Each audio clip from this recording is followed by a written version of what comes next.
आज की ऑनलाइन कक्षा में आपका स्वागत है बच्चों। आप सभी ने अपने जीवन में कभी न कभी एवरेस्ट के बारे में अवश्य सुन रखा होगा। एवरेस्ट दुनिया की सबसे ऊंची चोटी है, जो कि हिमालय पर्वत श्रृंखला में नेपाल में स्थित है। दुनिया के हर पर्वतारोही का यह सपना होता है कि वह अपने जीवन में कभी न कभी एक बार एवरेस्ट की चढ़ाई जरूर करे। बच्चों, क्या आपको पता है कि भारत से वह कौन सी महिला है जिसने पहली बार एवरेस्ट पर चढ़ाई की? Who is the first women from India who conquered Everest? इनका नाम है बचेंद्री पाल। एवरेस्ट यात्रा में उनके सामने क्या क्या मुश्किलें आई, कैसे उन्होंने एवरेस्ट की यात्रा पूरी की, आज हम बचेंद्री पाल की लिखी हुई उनकी ट्रेवल डायरी पढ़ेंगे, जो उन्होंने एवरेस्ट विजय के दौरान उनके सामने क्या क्या समस्याएं आई, कैसे उन्होंने एवरेस्ट विजय किया, इसके बारे में उन्होंने इस डायरी में लिखा है। तो प्रस्तुत पाठ आपकी पाठ्य पुस्तक स्पर्श से लिया गया है और पाठ का नाम है मेरी शिखर यात्रा। और जैसा कि आप सबको मालूम है कि इसको बचेंद्री पाल ने लिखा है। बचेंद्री पाल भारत से ऐसी पहली महिला है जिन्होंने एवरेस्ट विजय किया है। तो आइए अब हम पाठ की ओर चलते हैं और पाठ का पठन आरंभ करते हैं। बचेंद्री पाल लिखती हैं कि एवरेस्ट अभियान दल 7 मार्च को दिल्ली से काठमांडू के लिए हवाई जहाज से चल दिया। एक मजबूत अग्रिम दल बहुत पहले ही चला गया था, जिससे कि वह हमारे बेस कैंप पहुंचने से पहले दुर्गम हिमपात के रास्ते को साफ कर सकें। बच्चों, किसी भी बड़े पर्वत शिखर पर पैदल पहुंचने से पहले यात्रा के किसी साधन, गाड़ी वगैरह से हम उसके बेस कैंप पहुंचते हैं। तो इसी तरह से एवरेस्ट का भी एक बेस कैंप है और हम सभी जानते हैं कि पहाड़ पर चढ़ने वाले, किसी भी पर्वत शिखर पर चढ़ने वाले अकेले नहीं जाते हैं, उन लोगों का एक पूरा ग्रुप होता है।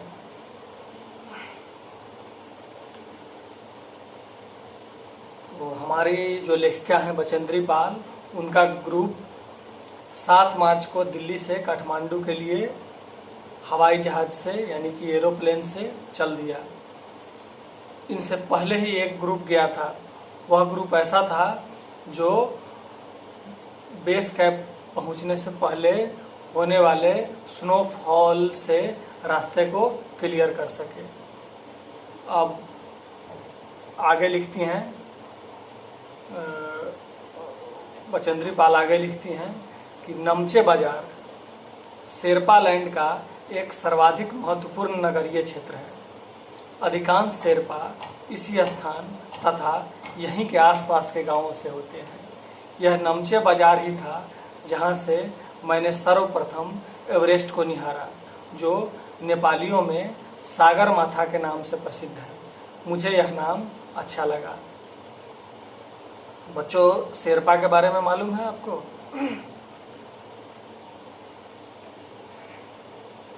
शेरपा नेपाल में रहने वाली एक जाति है जो पर्वत पर चढ़ने के अपने हुनर के लिए मशहूर है। Sherpa is a tribe found in Nepal. They are famous for their skill to climb the mountains। कोई भी पर्वतारोही जो एवरेस्ट पर चढ़ना चाहता है बिना शेरपाओं की हेल्प के, वह उसके लिए एवरेस्ट पर चढ़ना बहुत मुश्किल है। पहला पर्वतारोही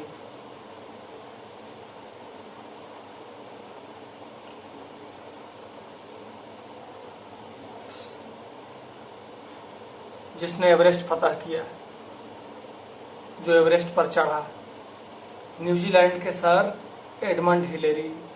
उन्होंने भी तेंजिंग नोरगे नाम के शेरपा की मदद ली थी। बिना तेंजिंग नोरगे की मदद से वो एवरेस्ट पर नहीं चढ़ सकते थे। तो एवरेस्ट पर चढ़ने के लिए शेरपाओं का सहयोग मस्ट है।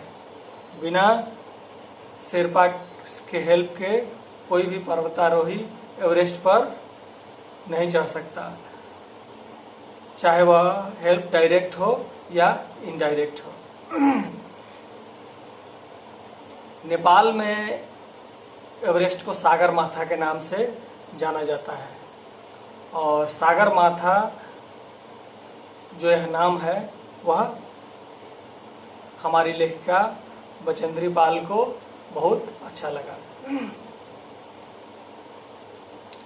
एवरेस्ट की तरफ गौर से देखते हुए मैंने एक भारी बर्फ का एक बड़ा फूल, जिसको अंग्रेजी में प्लूम बोलते हैं, देखा, जो पर्वत शिखर पर लहराता एक ध्वज सा लग रहा था।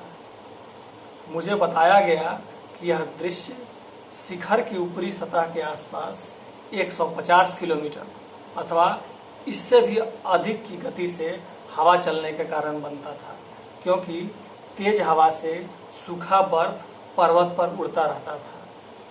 बर्फ का यह ध्वज 10 किलोमीटर या इससे भी लंबा हो सकता था। शिखर पर जाने वाले प्रत्येक व्यक्ति को दक्षिण पूर्वी पहाड़ी पर इन तूफानों को झेलना पड़ता था, विशेषकर खराब मौसम में। यह मुझे डराने के लिए काफी था, फिर भी मैं एवरेस्ट के प्रति विचित्र रूप से आकर्षित थी और इसकी कठिनतम चुनौतियों का सामना करना चाहती थी। बच्चों, एवरेस्ट पर चढ़ना इतना आसान नहीं है।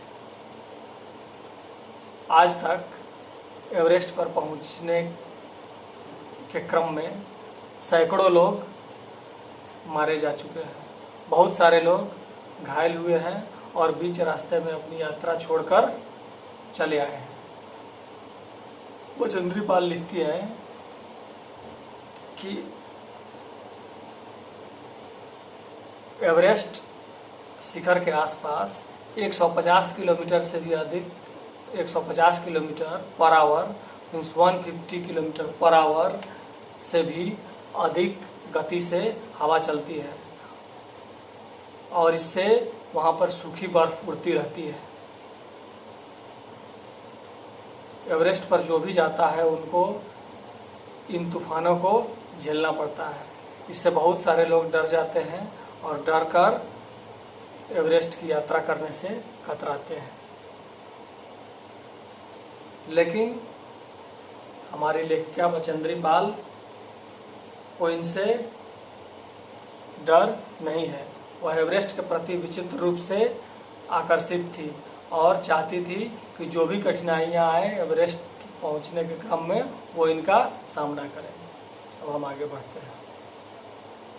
जब हम 26 मार्च को पेरिस पहुंचे, हमें हिमस्खलन के कारण हुई एक शेरपा कुली की मृत्यु का दुखद समाचार मिला। खुम्बू हिमपात पर जाने वाले अभियान दल के रास्ते के बाईं तरफ सीधी पहाड़ी के धसकने से लोत्से की ओर से एक बहुत बड़ी बर्फ की चट्टान नीचे खिसक आई थी।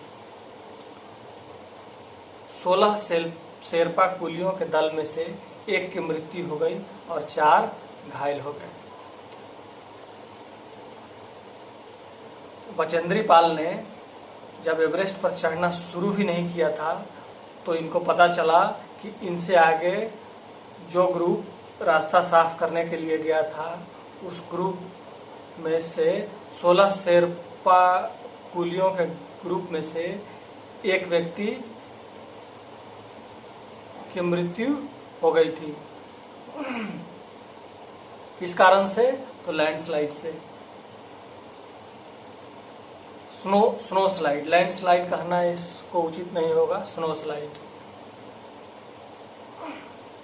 जो कि होना एवरेस्ट पर आम बात है। अब इस समाचार के कारण अभियान दल के सदस्यों के चेहरों पर छाए अवसाद को देखकर हमारे नेता कर्नल खुल्लर ने स्पष्ट किया कि एवरेस्ट जैसे महान अभियान में खतरों को और कभी कभी मृत्यु भी आदमी को सहज भाव से स्वीकार करनी चाहिए।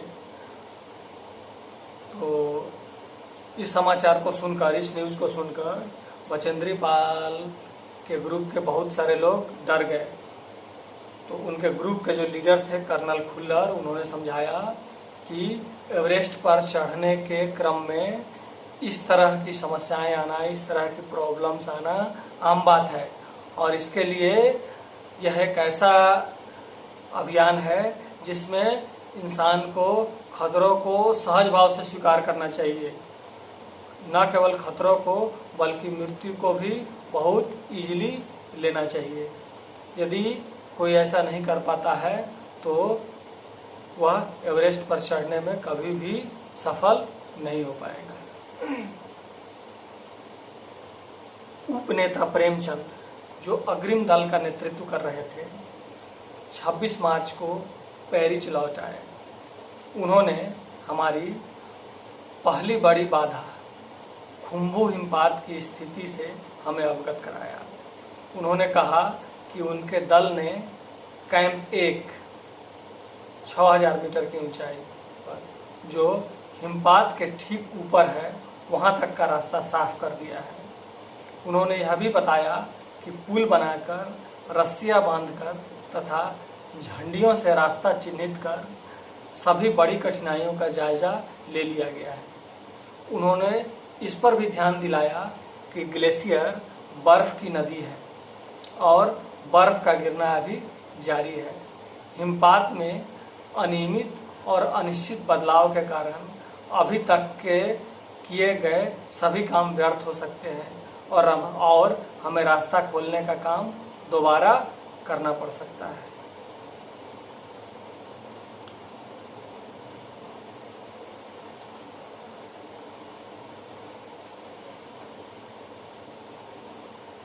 अग्रिम दल, आगे वाला दल जो रास्ता खोलने गया था, उसके जो उपनेता थे, सब लीडर्स से, जो मेन लीडर्स से छोटे दूसरे लीडर, वो 26 मार्च को पेरिस नाम के जगह पर रिटर्न आ गए। पहले गए हुए थे रास्ता साफ करने के लिए, रास्ता साफ करके वो लोग रिटर्न आ गए। रिटर्न आने के बाद उन्होंने बचेंद्री पाल के दल को बताया कि हमने तो रास्ता साफ कर दिया है, लेकिन यहाँ मौसम बहुत अनियमित है, कभी भी कुछ भी हो सकता है। फिर ऐसा हो सकता है कि हमें दोबारा रास्ता साफ करना पड़े। क्यों? क्योंकि फिर से बर्फबारी हो जाएगी, फिर से स्नोफॉल हो जाएगा और फिर से सारा रास्ता ब्लॉक हो जाएगा। ऐसा हो सकता है, और यदि ऐसा हुआ तो फिर से हमें जाकर दोबारा रास्ते को साफ करना पड़ेगा। बेस कैंप पहुंचने से पहले हमें एक और मृत्यु की खबर मिली। जलवायु अनुकूल न होने के कारण एक रसोई सहायक की मृत्यु हो गई थी। निश्चित रूप से हम आशाजनक स्थिति में नहीं चल रहे थे। बेस कैंप पहुंचने से पहले इन्हें एक और डेथ की खबर आई, और वह डेथ हुआ था किसका? एक मेस हेल्पर का। किस कारण से हुआ? तो वेदर ठीक नहीं होने के कारण, वेदर खराब हो जाने से इन लोगों के एक मेस हेल्पर का डेथ हो गया। तो कहने का मतलब बार बार इन लोगों को ऐसी खबरें मिल रही थी जिससे एवरेस्ट पर चढ़ने से पहले ही इन लोगों के ग्रुप में डर का माहौल उत्पन्न हो गया था। एवरेस्ट शिखर को मैंने पहले 2 बार देखा था, लेकिन एक दूरी से। बेस कैंप पहुंचने पर दूसरे दिन मैंने एवरेस्ट पर्वत तथा इसकी अन्य श्रेणियों को देखा। मैं भौचक्की होकर खड़ी रह गई और एवरेस्ट लात से और नुत्से की ऊंचाइयों से घिरी बर्फीली टेढ़ी मेढ़ी नदी को निहारती रही।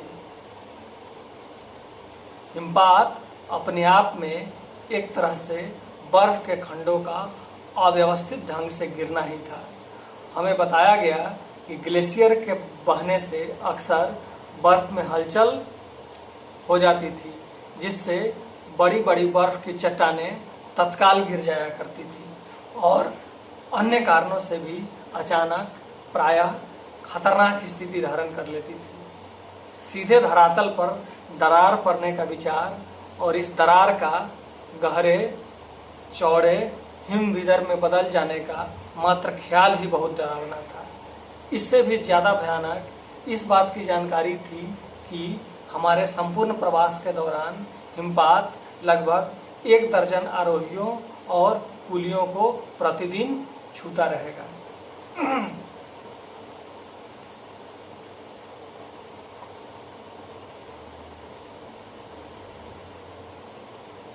एवरेस्ट पर चढ़ने के दौरान हिमस्खलन का खतरा हमेशा बना रहता है। कभी भी बर्फ गिर सकती है और इंसान उसके नीचे दब सकता है, और ऐसा होना आम बात है। इससे जो डर गया वह एवरेस्ट पर चढ़ने में कभी कामयाब नहीं हो पाएगा। कामयाब नहीं हो पाएगा, बल्कि एवरेस्ट पर चढ़ने का कभी विचार भी नहीं करेगा। यदि एवरेस्ट पर चढ़ना है तो कलेजे को मजबूत बनाना पड़ेगा।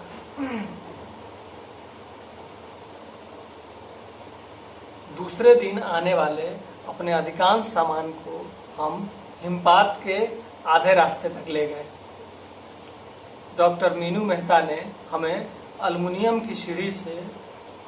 की सीढ़ियों से अस्थायी पुलों को बनाना, लट्ठों और रस्सियों का उपयोग, बर्फ की आड़ी तिरछी दीवारों पर रस्सियों को बांधना और हमारे अग्रिम दल के अभियांत्रिकी कार्यों के बारे में हमें विस्तृत जानकारी दी।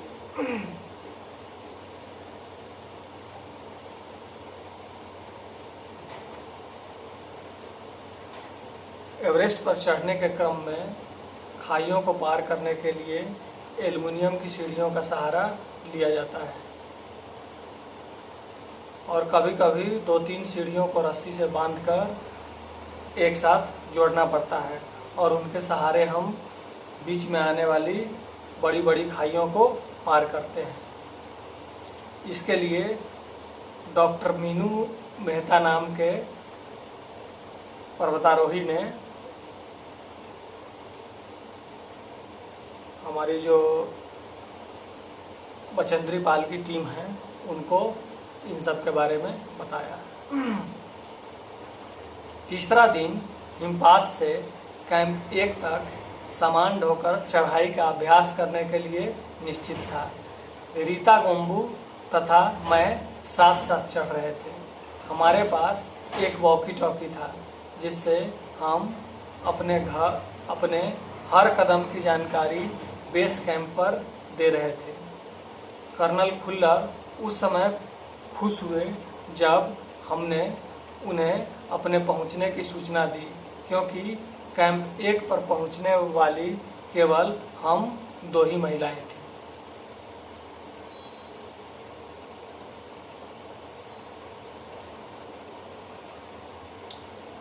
अंग दोरजी, लोबसांग और गगन बिस्सा अंततः साउथ कोल पहुंच गए और 29 अप्रैल को 7,900 मीटर पर उन्होंने कैंप 4 लगाया। यह संतोषजनक प्रगति थी। बच्चों, एवरेस्ट की यात्रा एक चढ़ाई में पूरी नहीं की जा सकती। इसके लिए हमें जो भी पर्वतारोही जाते हैं उनको कैंप दर कैंप बीच बीच में रेस्ट करना पड़ता है। तो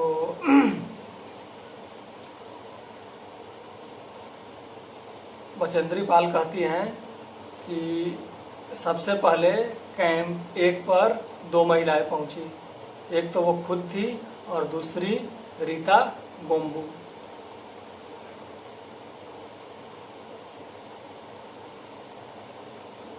तो वो लोग जिस स्पीड से चल रहे थे, बाद में और 2-3 लोग भी आए और 7,900 मीटर पर उन्होंने कैंप 4 लगाया।